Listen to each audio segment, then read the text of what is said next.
All right, well, I am so fired up to be here in the home with Kevin Harrington, the creator, the inventor of infomercials and doing billions of dollars. It was over $4 billion of sales with the infomercials and direct response. Hey, great to have you here, Nick. Yeah, it's been 30 years now. Way back, I did the first ever infomercial, and have had a lot of fun meeting some unbelievable people over those 30 years. So great to be here with you today. Yeah, definitely. And so what I love to do is just highlight the journey a little bit, because I think for all entrepreneurs, I think that this is going to sort of be very inspirational to hear your journey. So what was it that got you into this space? I happen to know the story, but for everyone that doesn't know, tell us about the story of just getting into the industry. Okay, so 1980, and now we're going back 34 years ago, I was a real estate and a business broker. I sold small businesses, pizza parlors, restaurants, delis, car washes, flower shops, and I had the books and records of hundreds of local businesses for sale, right? If I'm going to sell a flower shop, I got to know what are the sales, profits, how's it doing, right? The financial condition. So this made me a very curious entrepreneur, and I was a young entrepreneur because it was 34 years ago, okay? So my company was called the Small Business Center. I sold you the business, and then I had a whole floor that I leased in an office tower in Cincinnati, Ohio, and so we sold you the business, and then we did your incorporations, then we did your accounting, your legal, we had lawyers, accountants, insurance agents, marketing companies, advertising agents, all around. That we were a one-stop center for small businesses, the Small Business Center. So as a curious entrepreneur, I got to see the inner workings of every kind of business and the ups, the downs. Why not to be in the restaurant business? Because it takes 85 hours a week to run that business, right? Or the bar business, right? My father was in that business. So I saw what I didn't want to do, what I did want to do along the way. But I attended all these trade shows. I go to because I sell hardware stores, and we would sell products in the housework categories and businesses in the flower industry and the advertising industry. So I was doing a lot of trade shows. One day I'm at the Philadelphia Home Show, and I'm watching a guy. He's got a knife in his hand. He's cutting through a Coca-Cola can, and then he would go through a hammerhead. He said, "This knife is so sharp, I can cut a muffler in half.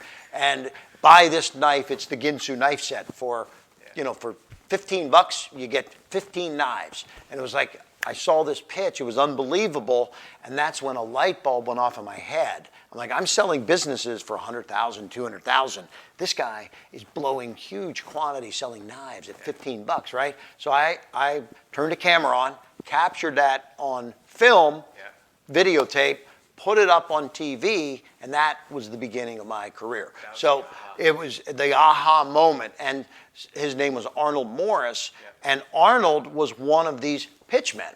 And so it was the Ginsu, and it was selling knives. And then Arnold said to me, "Hey, look, when you were at that show where you met me, did you know there was a guy behind me named Billy Mays that he sells an automotive product? There was another guy named Wally Nash that was selling a Chinese wok that's hand hammered." And so Arnold's like, "If I introduce you to my network of friends, will you give me a commission on any deal you do with them?"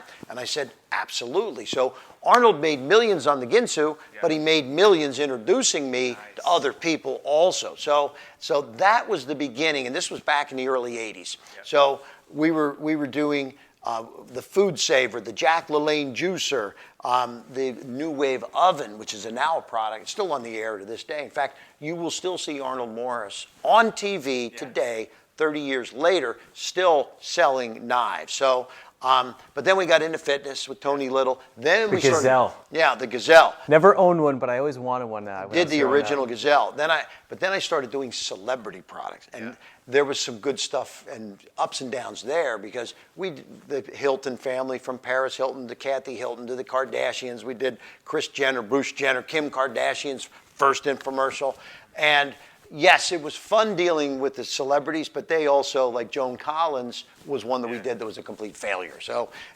just having a celebrity didn't mean it was going to be a success. Is there, out of all the infomercials and products, I mean, what would you say was one of the biggest disasters? You know, what's a struggle that you went through in that industry? So, you know, I mentioned a project with Joan Collins.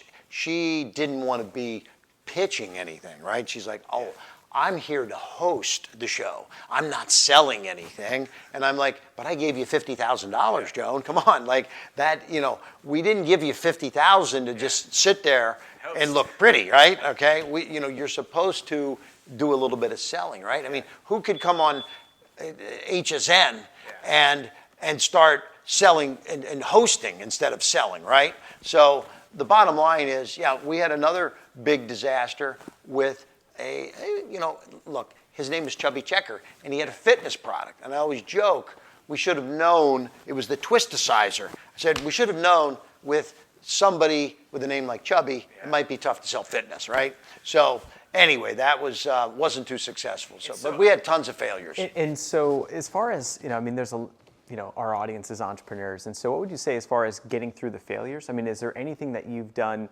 whether it be mindset or surrounding yourself with the right people, to overcome failures consistently? Because yes.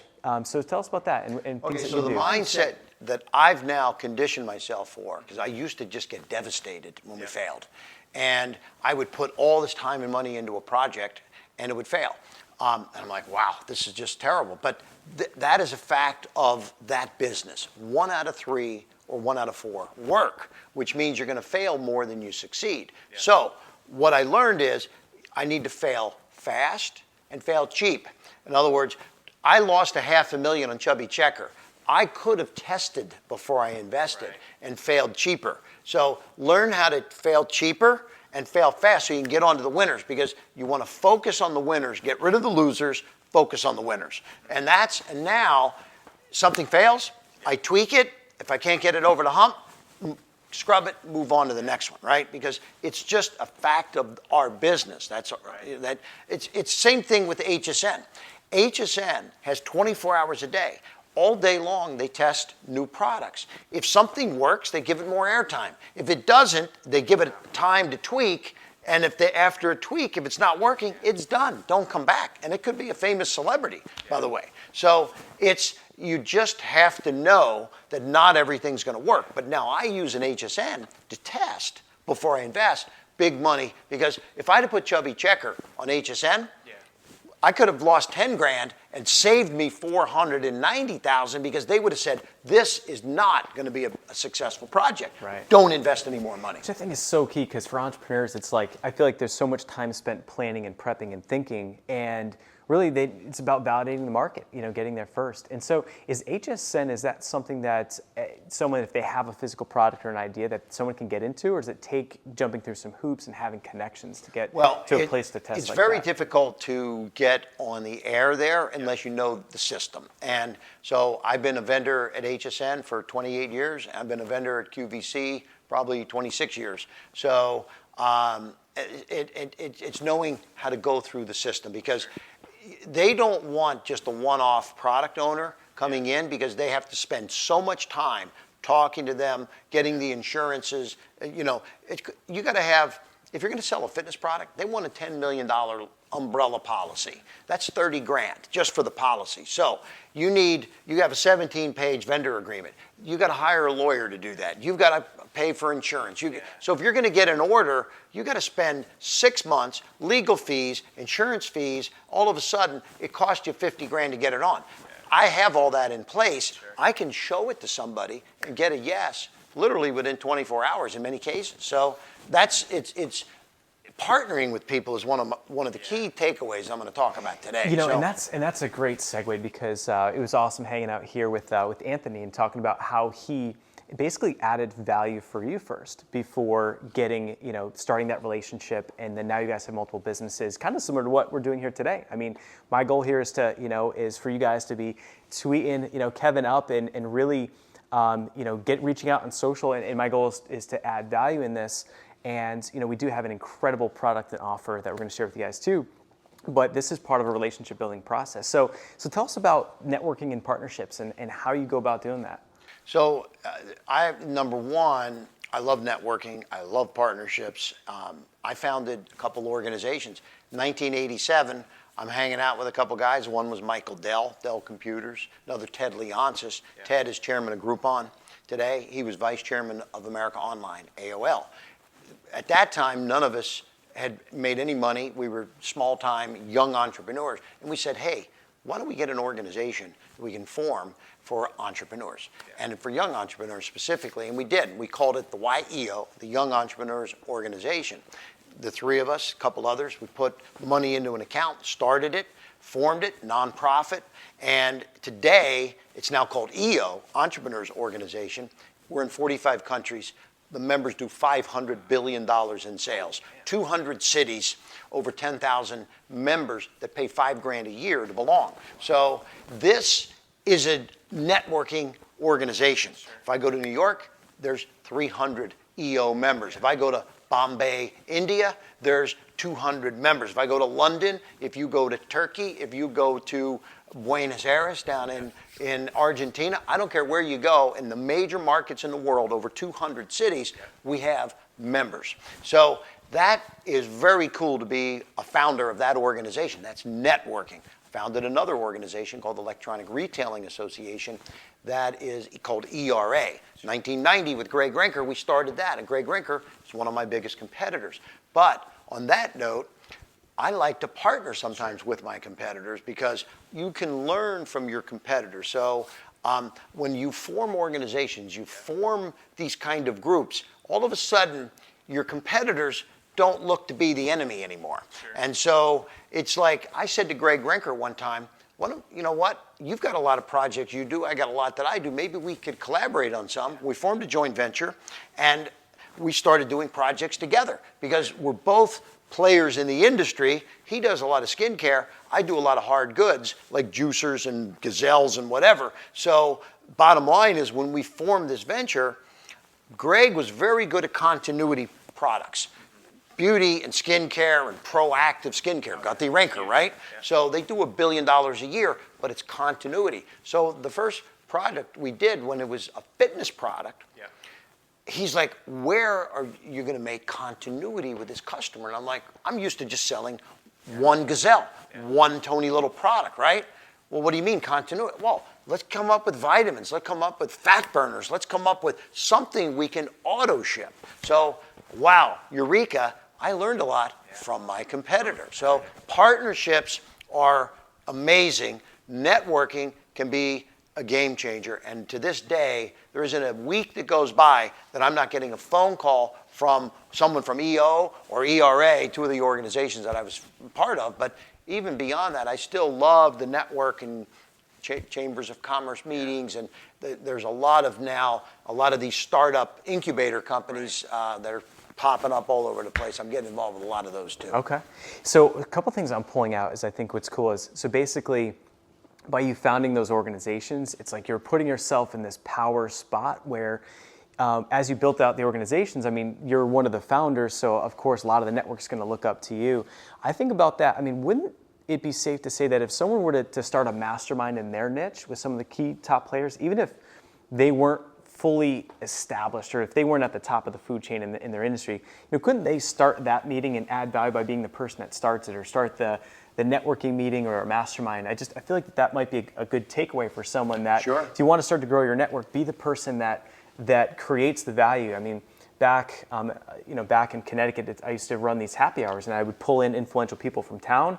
I'd pay for everything, but it was a reason for them to meet, just like you've created the organizations, a reason for them to come to you. You know? Absolutely. I started another nonprofit, because I do a lot of nonprofit stuff, called Cincinnati Fundraisers, F-U-N, Raisers. And what we were was a organization that raised money for Children's Hospital Cancer Research. And so you joined the club, and we did mixers and happy hour events once a month at different places, and restaurants or whatever wanted us there. We had hundreds of members that would come, and the first hour was free, and you got a couple coupons to get free drink tickets, and they had food, and then it was a cash bar after that. So these things would start at 5, And some people would get there at 6, at 7, the free stuff was over no matter what, and now you had to buy. But those things went on till midnight, and the bars were raking it in. But we raised $500,000 for the Cancer Research Children's Hospital Cincinnati. So it all started as a networking thing, but it was a great fundraiser and a great give back to the community type of thing also. And what I love is, and you know, with the concept of a life on fire, I mean, that has different definitions to different people, but it's like, you know, if you can earn a living, have a life with purpose, give back, and so to me that just speaks life on fire. I mean, you know, to build up a network, to be able to raise money, you know, for the children's hospitals and what have you. So how would you say, if we think about what a life on fire means to you, you know, what drives you? What's that purpose deep down, you know, and is it, you know, giving back? Is it, you know, the legacy that you're building? But what's kind of some of that inner game or that purpose that really keeps you going? So what I love, first of all, is I'm building a business and having the success of that. That's great. But now what empowers me is seeing other people's ideas, and even some of which are now my children. Okay, I have a 26-year-old son, and seeing my son and other entrepreneurs with just an idea that just goes to the moon. So that is really what I now try to go around the country. And you know, when I got on Shark Tank, I had, you know, literally over 50,000 people were coming to me with their ideas, and every one of them they wanted two things. First, they wanted just 1 hour of my time. Okay, so it's only 50,000 hours. Only 50,000 hours. Do the math. How long will that take? And secondly, they wanted money. Okay, so I just couldn't talk to all of them, and so unfortunately, I didn't get a chance to do that. So what I've done by doing more things like we're doing here today, I get a chance to say to folks, send some information into us, and now what I do is I whittle it down through more like internet processes, because people would they would call and please call me. I just need to talk to you. Like that's tough for me to return that call because I've got 49,000 other people who want the same thing. But if I get a proposal through an internet site, it's different. Now I can look at it, read it, and then respond accordingly. And so what I'd love for people to, for you to share is, so with having seen so many pitches, I think this would be really cool to dive into how to get someone's interest like you. You know what I mean? And I feel like so many people would reach out and try and take, as opposed to like, you know, adding value first. Right. So what's a good way to get in the door? So I have a whole series of things that I teach actually as part of what I do also is teaching entrepreneurs how to build their business, how to raise capital, for example, is one of the things. But it starts with developing a perfect pitch. So there's actually 10 steps to a perfect pitch, and I'm not going to get into all 10 because that can take almost 2 hours to do the 10 steps. But it starts with a tease, right? And the tease is an attention-getting grabber that puts a problem out there that now you have got the attention of the person that you're talking to. Okay, and I don't care. I mean, I can get the attention of Warren Buffett, and I've done this with Donald Trump, Bill Clinton, face to face, right? Attention getters that brought them back, like wanting more. Wait a minute. What does that mean? Okay, so and in the world of as seen on TV that I do, let's say I'm selling a cleaning product like the Billy Mays OxyClean. Yeah. So how do I get their attention? I start, and you got 7 seconds to get their attention. I start with a guy eating a meatball sandwich, and a drop of juice, oil, drips all over the guy's pretty shirt or tie, and it's like, uh-oh, has this ever happened to you? And it's like, that's 3 seconds. Yeah. Boom, bang. Okay, I got your attention. Yes, that has happened to me. On your way to a meeting, what are you going to do?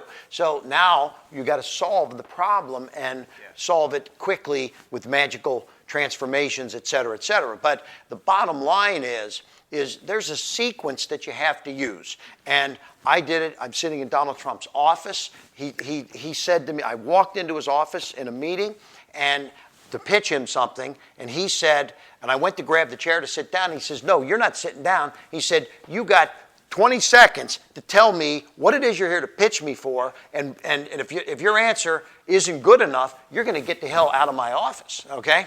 Wow. And I mean, nasty. And so I laid it on him, and he took about 5 seconds to absorb it, and he said, "That was good. Sit down. We're going to talk." So if I hadn't given him a teasing, attention-getting, perfect pitch to start, and then I got an hour with him, and he said he's got like 5 minutes, right? So I spent 1 hour with Donald Trump, and that was worth hundreds of thousands of dollars to me, because I learned how to create and do perfect pitches to guys like that. Yeah. So there's a sequence, and I follow my sequence, and we may be sharing some of that with some of the viewers today. So. Perfect. And so getting in the door, having that perfect pitch intro, and so I want to also talk about just, with entrepreneurs and raising capital in general, because I feel like, with the interview with Anthony, that was really cool, as he talked about how to leverage partnerships. And, he's like, I give away 49% of the equity, bring in partners so I can grow even faster.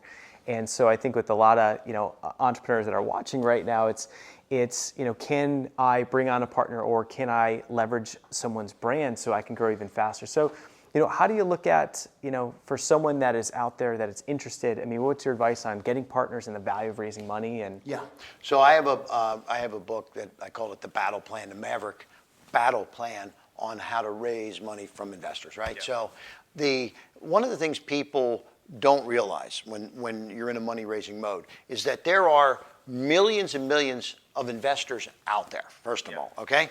So, Alibaba IPO that just went down, the guy that owns, Jack Ma, that owns Alibaba, 14 years ago, he went to a guy in Japan, his name is Mr. Sun, S-O-N, and Mr. Sun gave him $20 million. Well, that $20 million is now worth $70 billion. So Alibaba has created thousands of millionaires. So what are all those people doing with all their profits? They're ready to reinvest. So guess who I'm in partners with now? Mr. Sun from Japan, because he's got $70 billion from Alibaba, so I have a partnership with him. Yeah. And so now, how do you do that? It's not that tough. So the bottom line is you have to know how to get to the sweet spot of what those investors are looking for. Mr. Sun has in his office these charts of hundreds and hundreds of companies that he's looking at investing in at any one given time, right? So at the end of the day, what is it that turns him on about an investment? So if I'm going to go meet with that guy, I need to know up front what it is. So if you're, so I have a case study of a company that I raised from 191 individual investors over $20 million. Yeah. These are mom and pops, people. I was in their kitchens, their living rooms, their offices, wherever it took. These are individuals, not banks, not institutions. And what did I first do with every single investor? Find out what kind of investments they like. And I have 10 sweet spots. Actually, there's about 10 to 12 sweet spots for investors. Once you find out what their sweet spots are, now you have to take your package and make it fit that sweet spot. Because just real quick, some investors will not typically do startups. They don't want to invest in startups because they want to see numbers. They're real hardcore finance people. They want to see balance sheets. They want to see sales. They want to see profits, okay? So, there's ways to talk to that investor over, and by the way, that investor wants to see profits. So, you got to talk to him different than the investor that wants to see huge, fast growth that doesn't care about profits. So take your presentation and tailor it to the different investor, because if you talk about this is going to be a huge, fast growth opportunity with no profit to the guy that wants to see profits, you're done. Yeah. Don't even talk to him. So you need to understand what these investors want and how to get them to write the check. That's the key. Okay, and so when should someone have in their mind to raise capital? What's the mindset behind that? Is it just to fuel growth? Is it to take chips off the table? But for someone that may not have that on their radar yet, how would you describe the benefits of bringing on a partner and raising capital in the business. So there's kind of at least three ways and reasons why people raise capital. One is to start a business because you don't have the capital necessary to kick it off. Two, so that's startup capital. Two is expansion capital. So like in my business, if I got a successful product, I needed more inventory. I needed more capital. The more inventory I had, the more the sales were going to be, the more the profits were going to be. So I needed expansion capital. So I raised expansion capital on dozens and dozens of deals, and I've raised over $100 million over the last number of years. So then the third kind of capital, as you said, is taking the chips off the table, where maybe it's sellout or IPO capital or kind of longevity capital, or becoming a little more safe and secure for your future and things like that. Because it's always good, yes, to have a payday, and I've done that too. So I've raised money for startups, I've raised money for expansion, and yes, I've gone public and taken chips off the table, but you keep some of it in. They don't take all the chips off the table. A lot of times in an IPO, you raise capital, some of it takes some chips off for some of the people, but it also leaves capital in there to build the business. Okay. And so, and how would you look at, as far as like raising money goes, for the person that is in it, I mean, what it like, as far as bringing on a, debt, or bringing on an investor that's just like a phantom investor. So someone's just putting in money versus someone that's going to put in their expertise. So how do you look at that? Is, if you're going to raise money, should someone be looking to bring on expertise? So for example, if someone raised money with you, the great benefit is you've got a plethora of contacts and knowledge versus someone that might just put up cash. So what's your view on that? So I say this, if you can get money and along with it comes all the contacts and some sweat equity, that's a great thing. That's a win-win. If you can't and you're just getting money, then money can buy the contacts. Okay, so So some people say, "Oh, I'm not going to take the money if it doesn't have the connections that I need." Well, money can buy just about anything. So it can buy you the connections. It can buy you consultants that can bring the connections. So, but ideally, if you can get the money with the connections, that's the first and foremost. So, because that's where you get the highest level entrepreneur that has a vested interest and will work with you side by side. That's kind of the idea of Shark Tank, is they want a shark to invest because they're now going to leverage their Rolodex across the board. And I like to do that myself. I like to invest in businesses that I want to put my expertise into and see the fruits of the growth of that across the board. So that's, for me as a shark, that's what I like. Now, from the person who's raising the capital, it depends on, do you have a whole bunch of people just waiting in line to give you checks so that you can turn some down until you get the ones that are best suited for you? Hey, if you're lucky enough to be in that position, great. But if you're not and you just need capital, get the capital, use it to buy your connections if you have to. Right, okay. And so as far as just networking, and so Life on Fire, we think of it as marketing, networking, purpose. And so as far as networking goes, what would be some things that they can do to go out to grow their network? Any advice from you, or like how to build relationships to network up to get in front of the right people? Well, I love to speak. I used to go, give you a great example. I went to the Tampa Chamber of Commerce. I live in Tampa, St. Pete, right? And I speak in front of the Chamber of Commerce. So, great event. There's 200 people there. Afterwards, I got a bunch of calls and leads and business cards and opportunities, right? Well, then I found out that the Tampa Chamber president said, "Hey, that was great. We'd love to have you at our statewide chamber meeting. There's 27 chambers that meet once a year here in Tampa. Would you like to speak to 27 chambers?" And I'm like, wow, why did I never know about this or think about this before? That, hey, I can talk to 27 chambers of commerce in one presentation that now is going to get me 27 more speaking opportunities, because they're all going to want to, have an opportunity to go to the next step by having me come to their chamber meeting locally. Miami, Jacksonville, Orlando, et cetera. What a deal. But then I didn't stop there. I found out there is one annual Chamber of Commerce meeting with 1,000 Chamber of Commerces that get together once a year.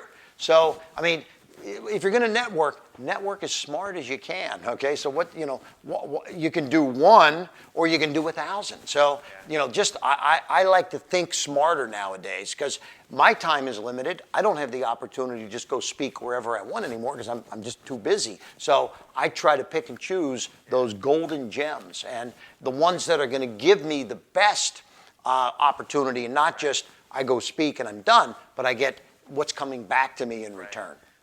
So one of the other pillars of a life on fire is marketing. So just tell us about how you're building your brand even today, and just what would you recommend for someone that is building out their business on the marketing side? I mean, are you focusing on direct response, online marketing? Where are you spending your energy? So I have a term that I use as far as building a brand for yourself. I say you have to become a key person of influence, and this is it's actually a program that I'm involved with called KPI, Becoming a Key Person of Influence. And there's a step-by-step process to it. And it's funny because I was sitting with Mark Burnett, owner of the Shark Tank show, and he owns The Survivor and The Voice, and one of the best producers in Hollywood, right? And Mark said, Kevin, how did you get to where you're sitting in front of me right now when he was interviewing me for the show? He said, how did you get here? And so I had to do like this quick think of the 30 years of what I've been doing. How did it all come together? So, and I actually now have put that down into this step-by-step process of becoming a key person of influence. And part of it, I said to Mark, well, I have to ask you, how did you find me? And he said, I went on the internet and was looking for somebody that was in the product business, helping people with ideas and products and inventions and taking them to the next step. Because he said, I had a real estate girl, Barbara Corcoran, I had some investors, and I had Damon, the FUBU guy, but I had all these people come into Shark Tank with a product. So I went for the product guy on the internet, and everywhere that I went, your name kept popping up. You were sort of this key person of influence in your industry. So what I had been doing, and I didn't realize it, was I wrote a book, and my book was Act Now, How to Turn Ideas into $1 million products. And then I took the book and I started doing radio talk shows. And then I did a dozen, then I did 2 dozen, then I did 50, then I did 100. Then I started doing podcasts. Then I started doing TV interviews. Then I started doing newspaper interviews, magazine. And now I'm in Entrepreneur and Forbes and boom, boom, boom, boom, boom. So that created the buzz. That created me as one of the gurus, okay? Now, there were other gurus, but guess what? They weren't doing what I was doing to promote themselves. You were the one that everyone knew. Right. So now beyond that though, I was also, so I was doing, it's raising your profile, it's publishing, it's blogs, it's multicasting, right? It's not just doing one thing, because 1 + 1 + 1 + 1 can equal 25 if you do it the right way. So, and so I was doing seminars, I was speaking at events, I was creating content also. So I know one of the things we talked about, and I think we may be sharing this with our group here today, is that this is called the Maverick Battle Guide to Raising Capital, because this is a step-by-step process, and we do webinars on how to raise money for you as an entrepreneur. If you want, the book here, and we'll page through, this is just an unbelievable. I spent 2 years putting this together, because so many people that called me,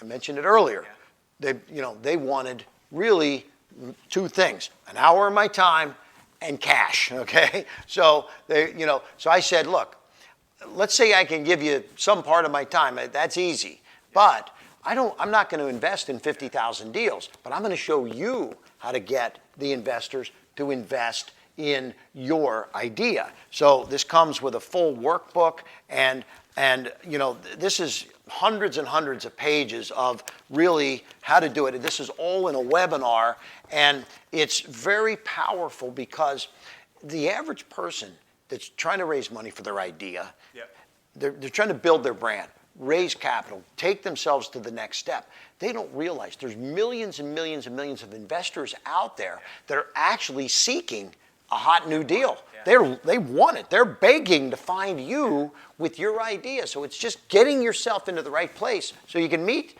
that investor. And if you don't do it by sitting at home, you got to get out there and network, market yourself, brand yourself, et cetera. And it's when you become this key person of influence, it all starts flowing back. What I love is that it essentially you start attracting people. So you go from like pounding the pavement and being on the radio shows and podcasts, and then now you're the guy in that space. So you attracted Mark Burnett. Absolutely. So it's if they can take and narrow their niche and be excellent at something, then people will ultimately, after they work hard enough, it's like people will then come to them for it. And so I think what's great about this, and I'd love to talk about the product. So basically, you've got a problem, which is people want to raise money, they want to partner, they want to grow their businesses, and this is the solution.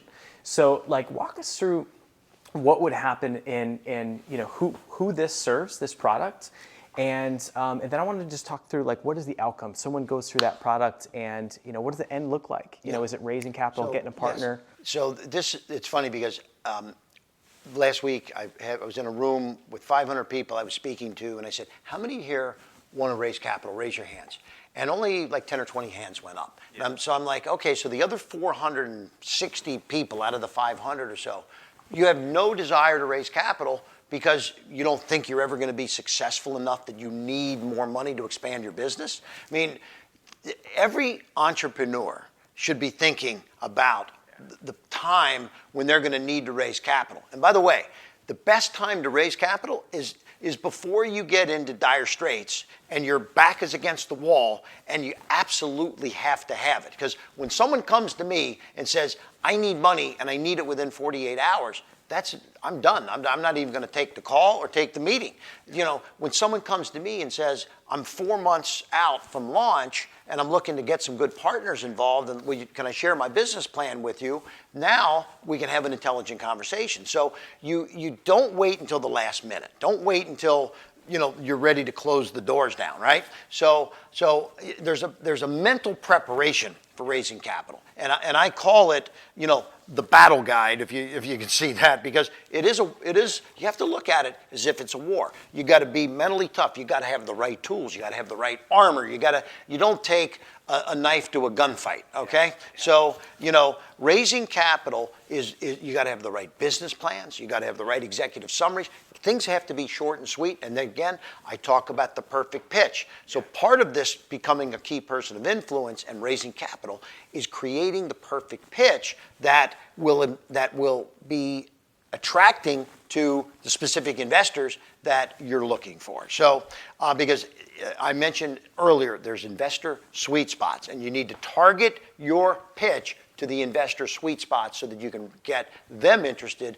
in your product. But once you go through this whole program that I've developed, this is for people that are startup entrepreneurs. Sure. This is for people that are successful entrepreneurs already in business, because you will need money at some point. And so what could be so bad to have an extra $1 million sitting there on the shelf ready to deploy when if you have one location, let's open 2, 3, 5, 10. Let's franchise it and go global, right? So don't be happy just sitting there with one location that's generating X amount of dollars. So always say, plan for the future. It seems like, with having extra capital, that's the expansion dollars. So it's like it's thinking bigger. It's wherever your business is now, you get the right partner with capital. And ideally, if you get someone that's strategic and that knows the business and adds contacts, it's, wherever you're at right now, why not take it and add a zero to the revenue? Why not take it to the next level? And so for someone that, that grabs this course, so they come through, they figure out, how to set their company up to, make the perfect pitch. Then you walk them through creating the perfect pitch. And so tell us about the process going through the product. So it's getting ready in all stages, as we say, for battle, right? Okay. So you got to be mentally prepared, and then you got to have all the business analytics. You got to have, there's, executive summaries, competitive analysis, all the kind of things that go into a good business plan and an executive summary. So, because you don't want to, I'll get from somebody something this thick, And it's like, I don't have time to read that. Give me a 2-pager first. Let me request the rest of it, and then we go from there. So the bottom line is there's ways to make those presentations. So now, so then you need to, after you've developed these parts of the plan, now you got to go find out how do you get this into the right hands and to meet the right investors. And that's something that we do. This is actually 28 one-hour webinars is our battle plan that we've put together, the Maverick Guide. So we're going to give you 28 one-hour programs on how to raise money. Awesome. And when you're done, you know how to actually make the presentation and the wording. We actually coach you on the words and things to say to the actual investors and the do's and the don'ts once you get into battle. Because now you've gotten in front of the guy that's ready and willing to invest in your company, which is part of what we show you how to do. So don't screw it up. I was going to say, don't blow it there. Okay? So that's where we're going to help you. Yeah. And I actually go on pitch calls with people to show them how to make those presentations, and we do that in the webinar. So the bottom line is that after 28 one-hour sessions, you are ready and able to go out and raise capital. And by the way, some of it, have you ever heard of crowdfunding? Oh, yeah. It's a huge thing people are doing. It's, crowdfunding is people sending you money, and it all starts, you got to have videos, you got to have the right presentation, you got to have the right story. There's so many companies that are raising money that, I'm talking millions and millions of dollars, that with just the right presentation, okay? That's all it really takes, is the right presentation, and you can raise money like that. So what I love is that, here's a guy that has sold billions of dollars, in the infomercials and direct response, and has received tens of thousands of pitches. And so who better to create a product than you? It's because you see all of the deals.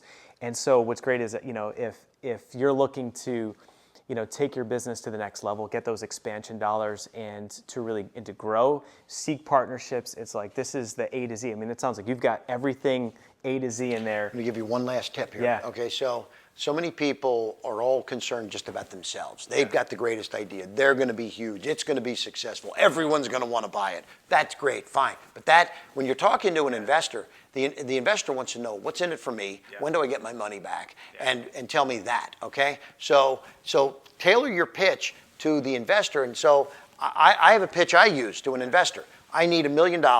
And why am I going to give you $1 million? Why? Because I'm going to give you 100% of the profits until you get your $1 million back. It's called an accelerated payment plan back to the investor. So now, Mr. Investor, I'm focused on you, and you are my main concern in getting you taken care of, made whole, because I've been doing this 30 years, and if I don't make you whole, you're going to go out and tell everybody, don't invest with this guy. So that is so important, to be able to talk to investors in a way that they know you're concerned about them and getting their money paid back to them with a big return on their investment. So talk to the investor in a way that they know that they're safe and secure and that you're focused on their future return on their investment. That's awesome. Yeah, so basically, because at the end of the day, what that plan is, it's shifting the dollars back to the investor. So it's making it less risky, and it's also conveying the confidence in the person, because all the profits are going to them until they're made whole. So there's a guy on Shark Tank, he calls himself Mr. Wonderful. Oh, yeah. Okay, Kevin O'Leary. And I say, why does he call himself Mr. Wonderful? Because nobody else will, right? Okay.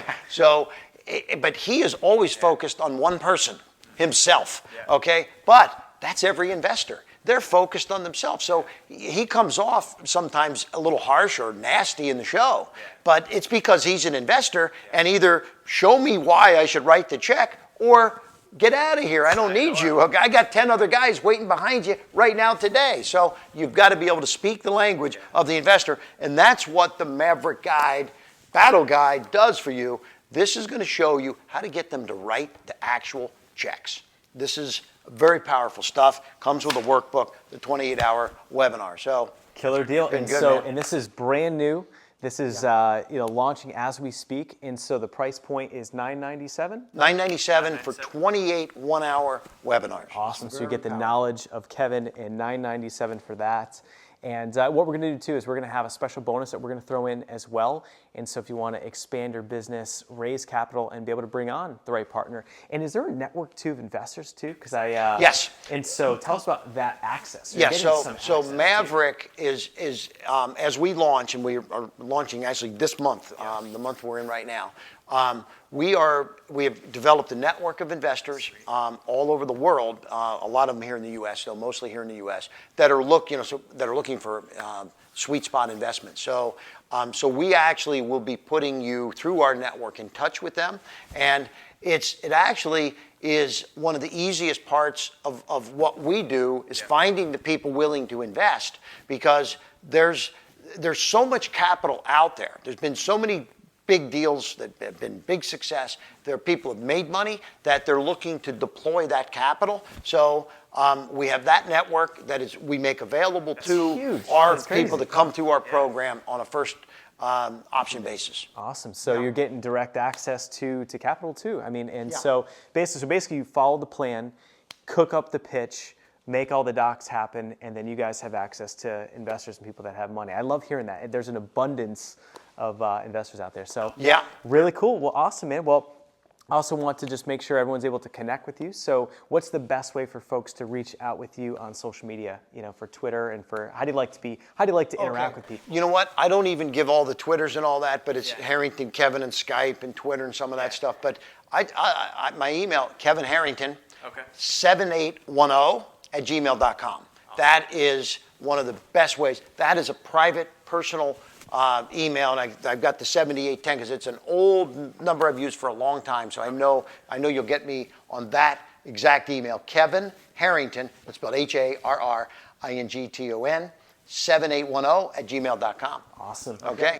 Well, very cool, man. Thank you for everything. And I will be picking up the course because I'm ready to expand Life on Fire. And if you're ready to expand your business, dive in, grab Kevin's course, and let's dive into the battleground, raise some capital, expand our businesses, and live a life on fire. We'll see you guys.